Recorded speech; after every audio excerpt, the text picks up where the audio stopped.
ሰላም ሰላም ውድ የኢትዮ አካውንቲንግ ቲቶር ቤተሰቦች እንዴት ናችሁ? እኔ ደህና ነኝ። በባለፈው በፓርት 1 ፋይናንሻል አካውንቲንግ ቪዲዮ ሰርተንላችሁ ነበር። ያን ቪዲዮ ያላያችሁ ገብታችሁ እዩ። ዛሬ ደግሞ በፓርት 2 ተገናኝተናል አብረን። ዛሬ በፓርት 2 የምናየው ከባለፈው ከሆምወርክ ክሬሽን ኮሚኒቲ ላይ ሴክሽን ላይ እንድታስቀምጡልኝ በነገርኳችሁ መሰረት ከሱ ይሆናል የምንጀምርላችሁ ጥያቄውን። ለዚህ ቻናል አዲስ የሆናችሁ ተማሪዎች ሰብስክራይብ፣ ላይክ፣ ሼር ለጓደኞቻችሁ ማድረግ እንዳትረሱ። እናንተ አንድ ላይክ ለኛ ብዙ ነገር አለውና እንዲሁም ደግሞ ሰብስክራይብ ማድረጋችሁ ለኛ ትልቅ ነገር ነውና ሰብስክራይብ ያደረጋችሁ ቀጥታ ወደ ዛሬው ጥያቄ እናልፋለን። በባለፈው ቪዲዮአችን if a business buy equipment for $20,000 with $1,000 salvage value and 6 years of life, what the annual depreciation expense using the straight line method? So the straight line method ተጠቅመን annual depreciation በባለፈው ቪዲዮ እንደነገርኳችሁ annual depreciation ማለት ዛሬ ገዛን ኢኩፕመንት እየዋለ እያደረ ሲመጣ ምን ይላል? እንትኑ ኮስቱ እየወረደ ይመጣል። አሁን ለምሳሌ ዛሬ 50,000 ከገዛን አሁን ዛሬ እዚህ ላይ ምን እንደሚለው 20,000 የተገዛ እቃ ሆኖ እየዋለ ሲመጣ ምን ይላል? ያ 20,000 የተገዛው እቃ እየወረደ ይመጣል። ምኑ ኮስቱ ዛሬ 20,000 ከገዛን የዛሬ ዓመት 20,000 አይሆንም ማለት ነው። ያ ኢኩፕመንቱ ምን ይላል? ይወርዳል ማለት ነው። ቫልዩ ወይም ደግሞ ዋጋው እየወረደ ይመጣል። ያ ነው አኑዋል ዲፕሪሲዬሽን ኤክስፔንስ የምንለው። ሶ በዚህ ጥያቄ ምንድነው የሚለው $20,000 ኢኩፕመንት ገዝተናል አለ። ሳልቬጅ ቫልዩአችን ደግሞ ወይም ደግሞ የማይጠቅመው የጣለው ስንት ነው? 2,000 ቢሆንና ለ6 ዓመት ነው የሚያገለግለው ብለን ኤስቲሜት ያደረግነው አኑዋል ዲፕሪሲዬሽን ኤክስፔንሳችን ምን ይሆናል? በምን ሜተድ? ባይ ስትሬት ላይን ሜተድ። ሶ እንደምናውቀው ፎርሙላ አለ። ያ ስትሬት ላይን ዲፕሪሲዬሽን ፎርሙላው ምንድነው? ኮስት ማይነስ ሳልቬጅ ቫልዩ ዲቫይደድ ባይ ዩዝፉል ላይፍ ነው። 20,000 ሲቀነስ 2,000 ሲካፈል ለ6 ነው። ሶ 20,000 ሲቀነስ 20,000 ሲቀነስ 2,000 18,000 ሲካፈል ለ6 3,000 ይሆናል። ስለዚህ አኑዋል ዲፕሪሲዬሽን ኤክስፔንሳችን ምን ያክል ነው ማለት ነው? 3,000 ነው ማለት ነው። አኑዋሊ ዲፕሪሲዬሽን የሚያደርገው ኢኩፕመንት በስንት ነው ማለት ነው? በ3,000 ዲፕሪሲዬት እያደረገ ይመጣል ወይም እየወረደ ይመጣል ነው። ይሄ ነው በባለፈው ኮመንት ሴክሽን ላይ እንድታስቀምጡልኝ የፈለኩትና መልሱም ይሄ ነው ማለት ነው። ቀጥታ አሁን ወደ ዛሬው ጥያቄ እናልፋለን ማለት ነው። የዛሬው ጥያቄያችን የመጀመሪያው ቶፒኩ ፕሮፐርቲ ፕላንት ኤንድ ኢኩፕመንት ነው ወይም ደግሞ IS 16 ላይ የሚያተኩር ነው። ምን ይላል? አንደር ይላል አንደር IS 16 if an asset carrying amount is increased as result of revaluation the increase should be recognized ይላል። ምንድነው የሚለው የመጀመሪያው ጥያቄ? ሪቫሉዌሽን ማለት ምን ማለት ነው? ያለንን ቋሚ ንብረት ወይም ደግሞ ፊክስድ አሴታችንን ምን ስናደርገው በድጋሚ ስንገመግመውና ዋጋው ምን ሲል ኢንክሪዝ ሲያደርግ ወይም ደግሞ ሲጨምር ወይም ደግሞ ምን ይባላል? በሪቫሉዌሽን ላይ ሪቫሉዌሽን ጌን እንላለን ማለት ነው። አንዱን ቋሚ ንብረት በምንገመግምበት ጊዜ ወይም ግምገማ ተደርጎ ይሄ እቃው ጨምሯል ሲባል ሪቫሉዌሽን ጌን ሲገኝ ምን ላይ ነው የምንለው የምንመዘግበው ነው የሚለው ጥያቄው። የመጀመሪያው ምን ይላል? ኔት ኢንካም ኢን ዘ ኢንካም ስቴትመንት፣ ቢ ሪቴን ኤርኒንግ ዳይሬክትሊ አዘር ኮምፕሬሄንሲቭ ኢንካም አንደር ሪቫሉዌሽን ሰርፕለስ፣ ዲ ዲፈርድ ሪቬኒው ኮሬክት ይላል። ዲፈርድ ሪቬኒው ሶ የመጀመሪያው ጥያቄ ላይ ቅድም እንደነገርኳችሁ ሪቫሉዌሽን ጌን አለ ማለት ምን ማለት ነው? እቃው ምን ብሏል? ዋጋው ጨምሯል እያለን ነው። ዋጋው ሲጨምር ደግሞ ብዙ ተማሪዎች አሁን ኤግዚስት ላይ የሚሸወዱት ምንድነው? ኦኬ ስለዚህ ሪቫሉዌሽን ጌን ስላለ ቀጥታ ይሄንን ምን ላይ ነው የሚመዘግበው ላይ ያስባሉ? ኢንካም ስቴትመንት ላይ ምን ላይ? ኔት ኢንካም ላይ ነው የሚመዘግብ ይላል። ይሄ ግን ልክ አይደለም። ምክንያቱም ለምንድን ነው ልክ ያልሆነው ብለን በምናይበት ጊዜ የሪቫሉዌሽን ጌን ገና አንሪያላይዝድ ነው ወይም ደግሞ ሪያላይዝድ አልሆነም። ሪያላይዝድ ከሆነ በኋላ ነው ምን ላይ የሚመዘገበው? ኔት ኢንካም ወይም ደግሞ ኢንካም ስቴትመንት ላይ የሚመዘገበው። ሶ ይሄኛው አንሪያላይዝድ ስለሆነ ቀጥታ የትጋ ነው የምንመዘገበው ማለት ነው? አዘር ኮምፕሬሄንሲቭ ኢንካም ምን ላይ? ሪቫሉዌሽን ደግሞ ምን ብለን ሰርፕለስ ነው ተብሎ ኢኩዊቲ ስር ይመዘገባል ማለት ነው። ስለዚህ መልሳችን ምን ይሆናል? ሲ አዘር ኮምፕሬሄንሲቭ ኢንካም አንደር ሪቫሉዌሽን ሰርፕለስ ላይ ይሆናል ማለት ነው። እሺ ቀጥታ ወደ ሁለተኛው ጥያቄ። ሁለተኛው ጥያቄያችን ደግሞ ምን ይላል? ምን ላይ የሚያተኩር ነው? ሪቬኒው ሪኮግኒሽን ላይ አይፋሬስ 15 ላይ ማለት ነው። ሪቬኒው እንዴት ነው ሪኮግናይዝድ የሚደረገው? አንዳንድ ምንም ጊዜ ሪቬኒው ሪኮግናይዝድ መቼ ነው የምናደርገው የሚለውን ነው። አኮርዲንግ ቱ አይፋሬስ 15 revenue from contract with customer. What is the correct order of 5-step model for recognizing revenue? revenue recognize ለማድረግ 5 step of models አሉ። እነዛን ስቴፖቹን የትኞቹ ናቸው ነው የሚለው የጥያቄ። ኤ identify identify the contract, then identify the performance obligation, determine the transaction price, allocate price, recognize revenue። ይሄ ልክ ነው። ምክንያቱም እነዚህ 5 ሞዴል ጊዜ መጀመሪያ የሚደረገው ምንድነው? አይደንቲፋይ ዘ ኮንትራክት ነው። ኮንትራቱ ምንድነው? ኮንትራቱን መጀመሪያ እናያለን አይደል? ኮንትራቱ ምንድነው የሚለውን አይደንቲፋይ እናደርጋለን ቀጥታ። ከዛ በኋላ ምንድነው የምናደርገው? አይደንቲፋይ ዘ ፐርፎርማንስ ኦፍ ኦብሊጌሽን ወይም ደግሞ ኮንትራክቱ ላይ የተቀመጠው ኦብሊጌሽን ግዴታዎች ምንድናቸው የሚለውን እናያለን። ከዛ ዲተርማይን ዘ ትራንዛክሽን ፕራይስ፣ ትራንዛክሽን ፕራይስ ምን እናለን እንወስናለና ትራንዛክሽን ፕራይሱ ይሄን ያህል ነው ተብሎ ይወሰናል። ከዛ አሎኬት ፕራይስ፣ ያ ዲተርማይን የተደረገውን ትራንዛክሽን ፕራይስ ምን እናደርጋለን? አሎኬት እናደርገዋለን። ከዛ ሪኮግናይዝ ሪቬኒው ይደረጋል ማለት ነው። ይሄ እንትን ትክክል ነው። ቢሌን እንምጣ። አይደንቲፋይ ዘ ኮንትራክት ኦኬ። ዲተርማይን ዘ ትራንዛክሽን ፕራይስ ኖ። ቢፎር ዲተርማይን ዘ ትራንዛክሽን ፕራይስ ዩ መስት አይደንቲፋይ ዘ ፐርፎርማንስ ኦፍ ዋት ኦብሊጌሽን። ሶ የቢ መልስም ልክ አይሆንም ማለት ነው። ሲ ላይ እንምጣ። ሪኮግናይዝ ሪቬኒው ኖ። ፈርስት ላይ ሪቬኒው ራሱ ሪኮግናይዝ እንዴት ነው መቼ ነው የምናደርገው ከተባለ ፈርስት ላይ እንዴት ሪኮግናይዝ ሪቬኒው አናደርግም። ፈርስት ላይ ምንድን ነው? አይደንቲፋይ ዘ ኮንትራክት ነው። ምን ጊዜም አይደንቲፋይ ዘ ኮንትራክት ነው መሆን ያለበት ማለት ነው። እሺ ዲ ላይ እንምጣ። ዲ አይደንቲፋይ ዘ ኮንትራክት ኦኬ። አሎኬት ፕራይስ ኖ።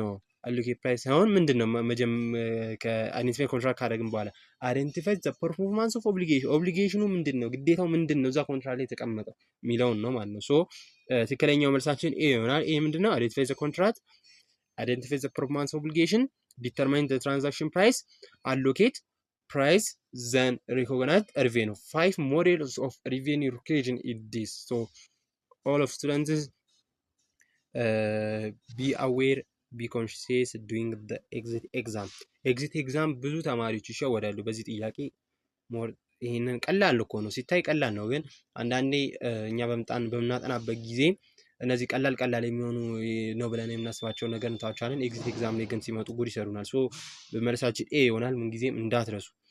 አይደንቲፋይ ዘ ኮንትራክት ነው ምን ጊዜም። ከዛ በኋላ አይደንቲፋይ ፐርፎርማንስ ኦፍ ኦብሊጌሽን፣ ከዛ ዲተርማይን ትራንዛክሽን ፕራይስ፣ ከዛ አሎኬት እናደርጋለን፣ ከዛ ሪኮግናይዝ ሪቬኒው እናደርጋለን። ሰብስክራይብ ያደርጋችሁ በማለት እሺ፣ ቀጥታ ወደ ሶስተኛው ጥያቄ እንሂድ። ሶስተኛው ጥያቄ ምን ይላል? ቶፒካችን ምን ላይ የሚያተኩር ነው? አካውንቲንግ ፎር ሪሲቬብልስ ኦር ባድ ዴብት። አካውንት ሪሲቬብል ላይ ባድ ዴብት የሚባል ነገር አለ አይደል? ባድ ዴብት ምን ማለት ነው?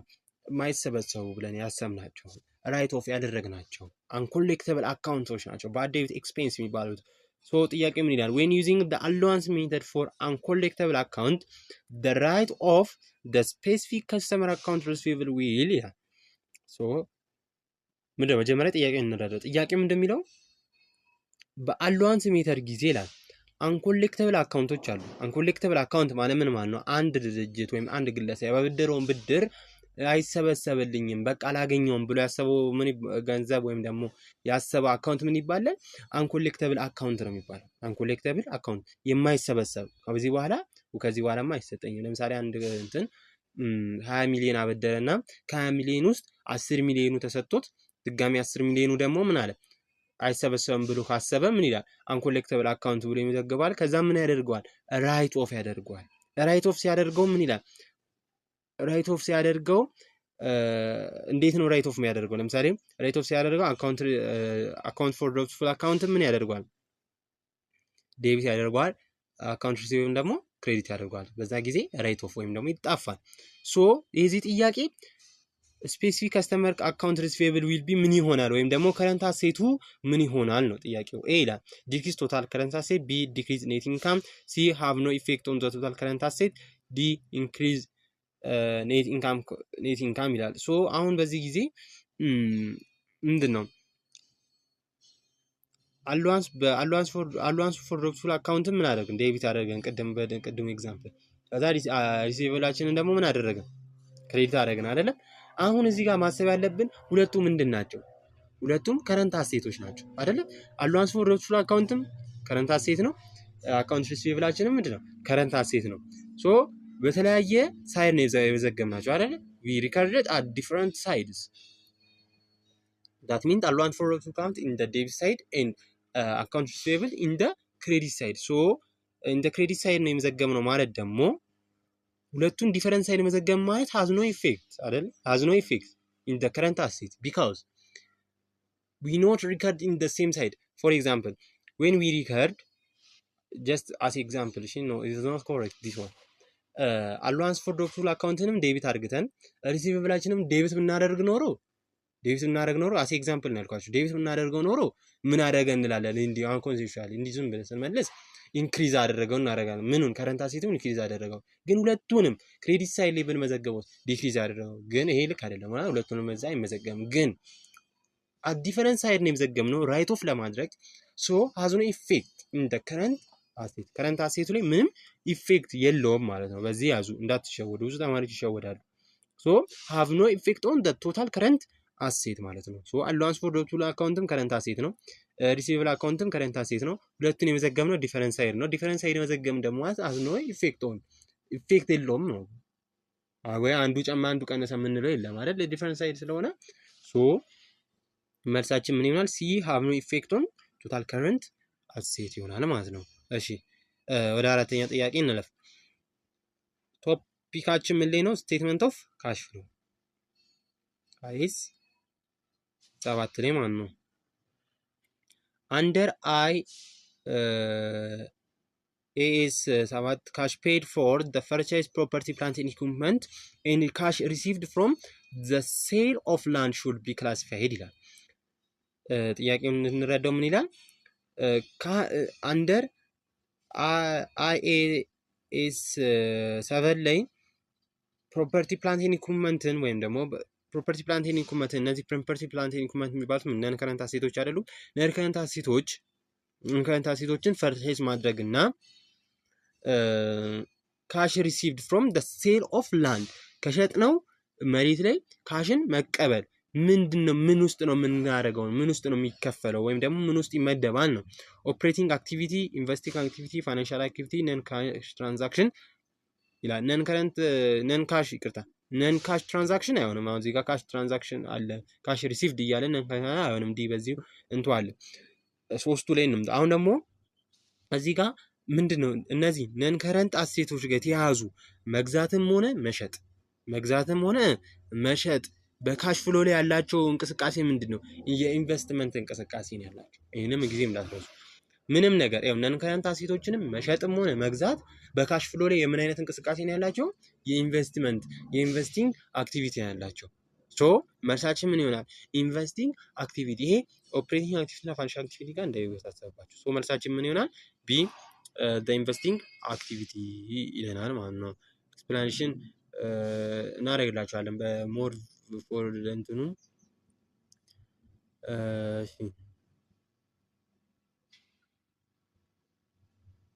ወደ አምስተኛ ጥያቄ እንሂድ። ኢንታንጀብል አሴት ቶፒካችን ምንድነው? ኢንታንጀብል አሴት አኮርዲንግ ቱ IAS 38 which of the following cost must be expensed immediately when incurred and can never be capitalized as intangible asset? አሁን ምንድነው ጥያቄያችን?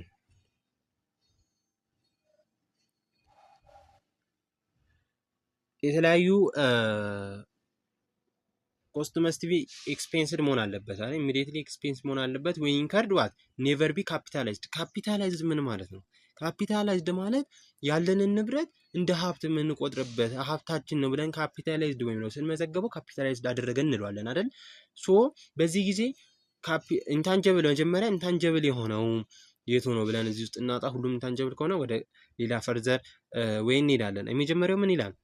ዲቨሎፕመንት ኮስት ዛት ሚት ኦል ካፒታላይዜሽን ክራይቴሪያ ያ ኢንተርናሊ ጄኔሬትድ ጉድዊል ፐርቼስ ፔተንት ፐርቼስ ትሬድ ማርኬት ኮሪ። ሶ አሁን እዚህ ጋር ኮስት መስት ቢ ኤክስፔንስድ መሆን አለበት ይላል። ይሄ ምን ማለት ነው? ኢንተርናሊ አሁን እዚህ ጋር ማየት ያለብን ኢንታንጀብል አሴቶች ሆኖም ኔቨር ቢ ካፒታላይዝድ እኛ ኢንከርድ አርግተን ኔቨር ቢ ካፒታላይዝድ ማናደርገው እኛ ነው ያመጣነው፣ ግን ካፒታላይዝድ ማናደርገው ምንድነው? ይሄ ኢንተርናሊ ጄኔሬትድ ጉድዊል ነው። ኢንተርናሊ ጄኔሬትድ ጉድዊል ማለት ምን ማለት ነው? እኛ ስማችንን ዝናችንን ተጠቅመን ምን ያህል ነው ያፈራነው ስም ምን የለው ዋጋ የለውም አይደል? ዋጋ የለውም ስላችሁ እንትኑ ላይ ሳይሆን ዋጋ አላወጣንለትም። ይሄን ያህል ነው ያፈራውት ስም ይባላል። አሁን ለምሳሌ አንድ እንትን ይሄን ያህል ነው ያፈራው ስም አይባልም። ለራሳችን ሲሆን ሶ ወዲያው ኢሚዲየትሊ ኤክስፔንስ ሆኖ ይመዘገባል። ግን የኛ ካፒታላይዝድ አናደርገው። ኢንተርናሊ ጄኔሬትድ ጉድዊልን ካፒታላይዝድ አናደርገውም እኛ ላይ እና ደግሞ ኢሚዲየትሊ ኤክስፔንስ ሆኖ ይመዘገባል። እንዲሁም ደግሞ እዚህ ጋር ማየት ያለብን ነገር የሌላ ለምሳሌ ሌላ ድርጅቶችን ግን ስንገዛ ይሄ እንትን ይመዘገባል። ጉድዊል ምን ይላል? ይመዘገባል። ጉድዊል ይመዘገባል ሌላ ድርጅት በምንገዛበት ጊዜ። ለኛ ሲሆን ኢንተርናሊ ሲሆን አይመዘገብም፣ ካፒታላይዝድ አይደረግም ማለት ነው። ግን ምን አለው ኢሚዲየትሊ ኤክስፔንስድ ይሆናል ማለት ነው። ኢሚዲየት ኤክስፔንስድ ይሆንና ኔቨር ቢ ካፒታላይዝድ ኢንታንጀብል አሴት የሆነው ማን ነው? ከዚህ ውስጥ ኢንተርናሊ ጄኔሬትድ ጉድዊል ነው ማለት ነው። መልሳችን ኢንተርናሊ ጄኔሬትድ ጉድዊል ነው። ሶ ለዛሬ የነበረን ቪዲዮ ይህን ይመስላል። ሀሳብ፣ ጥያቄ፣ አስተያየት ካላችሁ ኮሜንት ሴክሽን ክፍት ነው። እንዲሁም ደግሞ ይህን ቻናል ሰብስክራይብ፣ ላይክ፣ ሼር ማድረግ እንዳይረሳ። በቀጣይ ቪዲዮዎች እስክንገናኝ ድረስ ቸር ሰንብቱኝ። አመሰግናለሁ። ሰብስክራይብ አድርጉ። ቴንክ ዩ